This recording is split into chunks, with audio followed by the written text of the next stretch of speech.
Good morning, everyone. आप सबको सुबह का सलाम हो। It's very nice to have the time to make another video for you. और बहुत अच्छा वक्त है कि हम एक और दूसरा वीडियो बना रहे हैं। And today we will be talking about the first church. आज हम फिर बात करेंगे पहली कलीसिया की। And this church was in the book of Acts. और ये जो कलीसिया कायम हुई ये अमाल में हमें मिलती है। And I will ask Brother Javed, please read, Brother, Acts chapter 2, verse 41 until verse 47.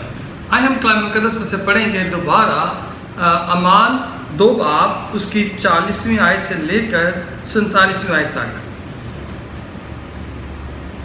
और बहुत सी बातें जिता कर उन्हें ये नसीहत की कि अपने आप को इस टेढ़ी कौम से बचाओ।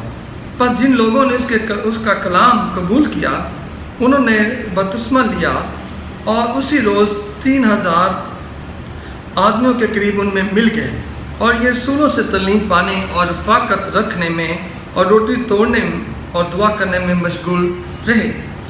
और हर शख्स पर खौफ छा गया और बहुत से अजीब काम और निशान रसूलों के ज़रिए से ज़ाहिर होते थे। और जो ईमान लाए थे वो सब एक जगह रहते थे और सब चीज़ों में शरीक थे और अपना माल व सुहाब बेच कर हर एक की ज़रूरत के मुआफिक सबको बांट दिया करते थे। और हर एक रोज़ एक दिल होकर हैकल में जमा हुआ करते और घरों में रोटी तोड़कर खुशी और सादा दिली से खाना खाया करते थे और खुदा की हम्द करते और सब लोगों को अजीज़ थे। और जो निजात पाते थे उनको खुदावंद हर रोज़ उनमें मिला देता था। Amen. Amen. Thank you, Brother Javed. Let's pray before we begin. आइए हम दुआ करें कलाम से पहले। Dear God, I thank you for your word today. खुदावंद हम तेरा शुक्र करते हैं आज के कलाम के लिए। I pray that you can teach us something very important. कि आज के दिन तू हमें जो कलाम में से सिखाना चाहता है उसकी बहुत अहमियत है। I thank you, Lord, for every person watching this video. और मैं खुदावंद तेरा शुक्र करता हूँ कि हर शख्स इस वीडियो को देख सके। And I pray that you bless them in a special way. और मैं खुदावंद तेरा शुक्र करता हूँ कि इस ज़रिए से हम तेरे कलाम को सुन सकते हैं। I pray this in Jesus' name. Amen. यीशु मसीह के नाम से आमीन। We're looking at the first church in God's Word.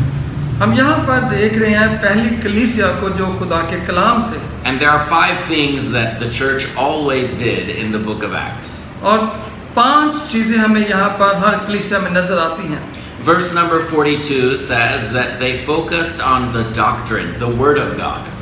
42वीं आयत में एक पहली बात जो नजर आती है वो है तालीम की। So they always would study the Bible when they would come together. कि वो हमेशा आते थे इकट्ठे होते थे खुदा के कलाम की तालीम पाते थे। The second thing is also in verse number 42. और हम देख सकते हैं कि 42वीं आयत में दूसरी बात भी नजर आती है। It says, and they continued steadfastly in the apostles' doctrine and fellowship. और यहाँ पर लिखा है पहली बात तालीम पाते और रफ़ाकत रखते हैं। So what is fellowship? रफ़ाकत क्या मतलब है? You know, fellowship means to be friendly with other people. ये रफ़ाकत का मतलब है हम एक दूसरे के खुशसलूकी के साथ मिलें। It means to spend time together. इसका मतलब ये है कि हम एक दूसरे के साथ कुछ वक्त गुजारें। It's important for us as Christians to spend time with other Christians. हमारे लिए ये बड़ी अहमियत रखता है कि हम एक मसीही के साथ अच्छे तरीके से रफ़ाकत रखें, वक्त गुजारें। Fellowship is very important.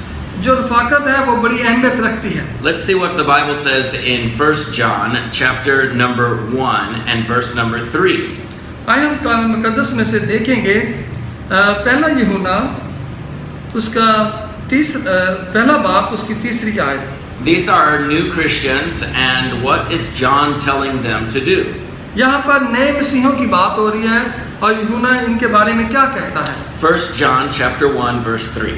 आए हम पढ़ते हैं पहला यूहन्ना पहला बाब उसकी 3री आयत। जो कुछ हमने देखा और सुना है तुम्हें भी उसकी खबर देते हैं ताकि तुम भी हमारे शरीक हो और हमारी शराकत बाप के साथ और उसके बेटे यीशु मसीह के साथ हो। आमीन। Fellowship is very important to the Christian. जो रफाकत है वो बड़ी अहमियत रखती है मसीहों के लिए, It's very important to God. और ये खुदा के लिए भी बड़ी अहमियत रखती है। In the beginning, God had fellowship with Adam and Eve. और जब हम कलाम को शुरू में देखते हैं, आगाज होता है तो खुदा आदम से रफाकत रखता था, But because of sin, the fellowship was broken. और ये रफाकत इसी वजह से टूट गई कि गुनाह बीच में आ गया। And right away, God made a plan so that we can all have fellowship with God again. और फिर खुदा ने उसी वक्त एक मंसूबा तैयार किया ताकि दोबारा रफाकत कायम हो सके। This is really the story of the Bible. और ये हकीकत में बाइबल में एक कहानी है, How that God is bringing people back to Him कैसे खुदा उन लोगों को वापस लेकर आता है to have fellowship with Him. और उनके साथ रफाकत रखता है। Verse number 4 says this, And these things write we unto you, that your joy may be full. और ये बातें हम इसलिए लिखते हैं कि हमारी खुशी पूरी हो जाए। God wants us to be happy. खुदा चाहता है, खुदा खुशी चाहता है। To be happy, we need to have fellowship. खुदा को जरूरत है रफाकत रखने की। Let's see what verse number 7 says. आए हम इसी पहला यूहन्ना उसका पहला बाब उसकी 7 आयत का मुतालिया करते हैं।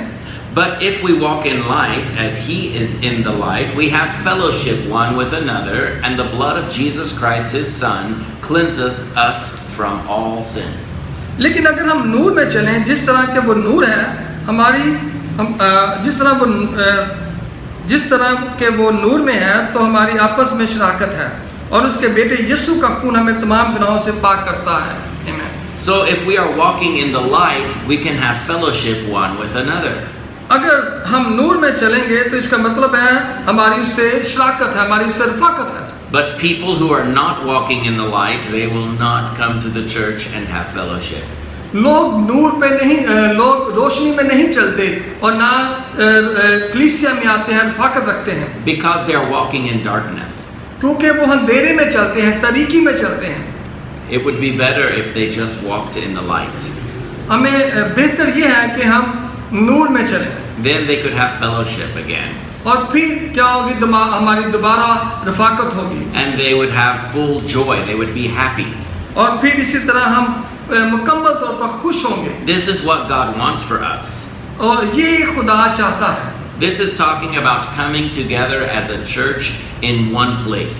वो चाहता है कि हम एक जगह पर रफाकत रखें, शराकत रखें और इकट्ठे हों। Usually the church will come together on Sunday. जब हम रोजाना की बुनियाद पर हम त्योहार को मिलते हैं, Now sometimes it's not possible और कई दफा ऐसा मुमकिन नहीं है त्योहार को मिलना, because of persecution or some other problem. क्योंकि यहाँ पर जुल्म सितम है। So what can we do? तो फिर हम क्या कर सकते हैं You know, we can use technology that will help, कि हम टेक्नोलॉजी का इस्तेमाल कर सकते हैं, वो हमारी मदद कर सकती है and we can communicate with other believers. कि हम एक दूसरे से बातचीत कर सकते हैं एक ईमानदार के साथ। But the best way is if we can come together in one place. लेकिन सबसे अच्छा तरीका ये है कि हम एक जगह पर रफाकत रखें, We can worship and study God's word. कि हम खुदा की हमदो सना करें और खुदा के कलाम का मुतालिया करें, We can have fellowship. और हम एक दूसरे से रफाकत रखें, We can encourage one another. और हम एक दूसरे की हौसला अफजाई करें। Let's see what the Bible says in Hebrews chapter number 10. आइए हम देखते हैं कि इब्रानियों की किताब खुदा के कलाम में से क्या कहती है। Verse 25 says, Not forsaking the assembling of ourselves together, as the manner of some is, but exhorting one another, and so much the more as ye see the day approaching. इब्रानियों 10 बाब उसकी 25वें आयत में लिखा है, और एक दूसरे के साथ जमा होने से बाज ना हो जैसा बाज लोगों का दस्तूर है, बल्कि एक दूसरे को नसीहत करें, और जिस कदर उस दिन को नज़दीक होते देखते हो उसी कदर ज़्यादा किया करो। आमीन। So God wants us to come together and study His Word. खुदा चाहता है कि हम एक दूसरे के साथ जमा हो और खुदा के मुतालिया को करें। And God wants us to come together and have fellowship. खुदा चाहता है कि हम एक दूसरे से शराकत रखें। These are two things we should always do. यहाँ पर दो चीज़ें हैं जो हमें हमेशा करनी है, But there is more. इससे भी ज़्यादा है, And we will talk about that in the next video. हम उन पर बात करेंगे अगली वीडियो पर। Let's pray. आए हम दुआ करें। Dear God, I thank you for your word. खुदावन हम तेरा शुक्र करते हैं तेरे कलाम के लिए। I pray, Lord, that you bless every person that is watching this video. खुदावन मैं दुआ करता हूँ जो शख्स भी जो लोग भी इस वीडियो को देखें वो बरकत हासिल करें। I pray that you keep them all safe from any danger. खुदावन तू सबकी हिफाजत कर, सबको खतरात से बचा। I pray, dear God, that you supply every need that they may have. और खुदा तू हर एक की ज़रूरत को पूरा कर। And Lord, I also pray that you will help us all to be a blessing to someone around us. और खुदा मैं दुआ करता हूँ कि हमारे वसीले से दूसरे लोग बरकत हासिल करें। I pray this all in Jesus' name. Amen. और मैं खुदा तेरे नाम से शुक्र करता हूँ। आमीन। May God bless you all. खुदा आप सबको बरकत दे।